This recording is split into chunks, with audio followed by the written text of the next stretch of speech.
بلساني يفقهوا قولي رب زدنا علما رب زدنا علما رب زدنا علما اللهم علمني رشدي وأعذني من شر نفسي رب يسر ولا تعسر وتممهم بالخير وبك نستعين في عالم الفتاح. Alhamdulillah, Alhamdulillah for another night. Alhamdulillah for another opportunity to come to the masjid. Brothers and sisters, I was requested to say a few words. I know usually it's between the 4 rakats, but I was requested. Something came up, and it has to be addressed right away.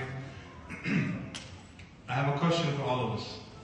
What is a bankrupt person? Bankruptcy in this world, chapter 7, chapter 13. In this world is some sort of a relief to some extent. Unless you have a lot of properties, then it's a problem. But to some extent, bankruptcy is usually a relief. So on the day of judgment, there's also going to be a bankrupt person. And who is this person going to be? It's going to be a person who comes to the court of Allah subhanahu wa ta'ala. And this person is going to have a mountain of good deeds. He's going to have a mountain of good deeds. MashaAllah, bank balance is full, is overflowing. But then people will start showing up. And people will say, Ya Allah, he backbited me.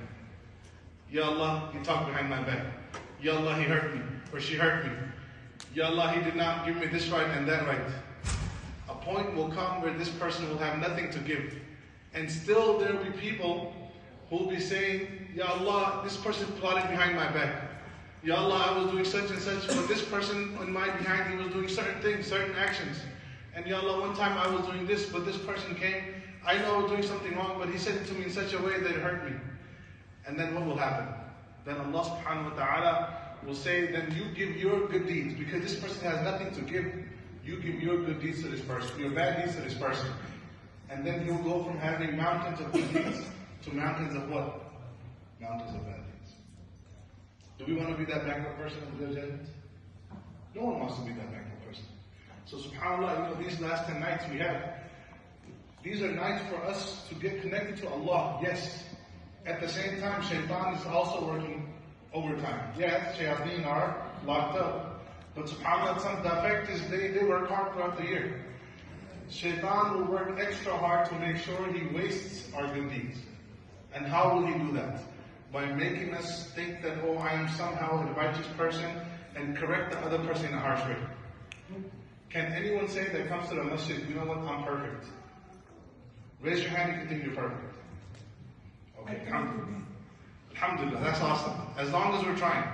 That means all of us have some sort of baggage and some sort of faults in us. That means when we come to the masjid, we carry those faults with us. And whose house is this? It's the house of Allah subhanahu wa ta'ala. So if it's the house of Allah subhanahu wa ta'ala, who sets the rules? Allah subhanahu wa ta'ala. So when we're coming to the house of Allah, maybe some of us are coming every single night. Maybe some of us are coming once. Maybe some of us are inviting people to the masjid because of the month of Ramadan. They say, you know what, I'm going to try. I'm going to try going to the masjid because the month of Ramadan, I have such a life, I'm going to try going. Now, maybe this person is coming for the first time, and because of our zeal for, the masjid and so on and so forth, and this person does something wrong, and we say, you know what, you cannot do it like this. And we're harsh about it. What will happen? Maybe that person might say, you know what, why go to the masjid? These Muslims are so strict and stringent, and they're so harsh. What's the point? What's the point of praying Tarawih when I step outside, people are cursing at me? Or people are telling me things not in the right way. I will share one story and I will end with this.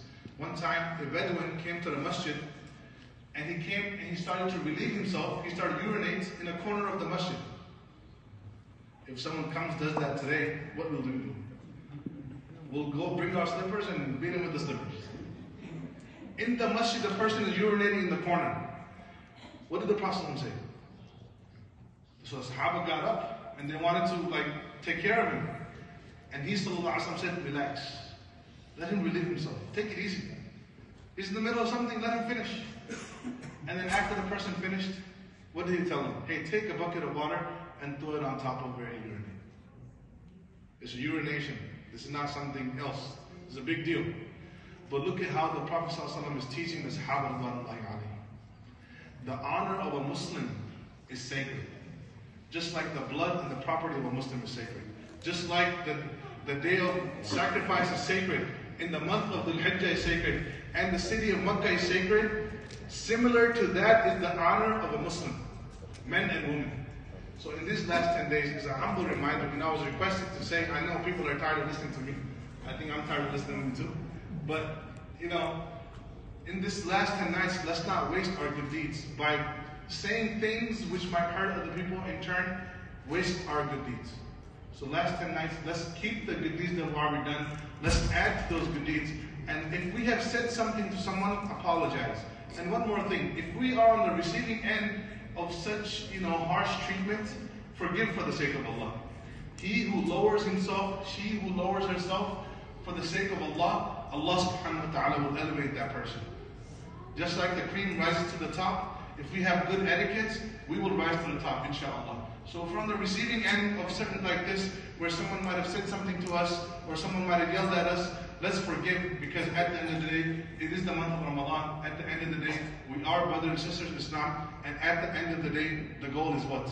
The goal is to make it to Jannah and have the pleasure of Allah subhanahu wa ta'ala and be in the company of the Prophet sallallahu alaihi wasallam. So may Allah subhanahu wa ta'ala give me and all of us the tawfiq to do that. Subhanallah wa bihamdihi, subhanaka wa bihamdika, nashhadu an la ilaha illa anta, nastaghfiruka wa natubu ilayk.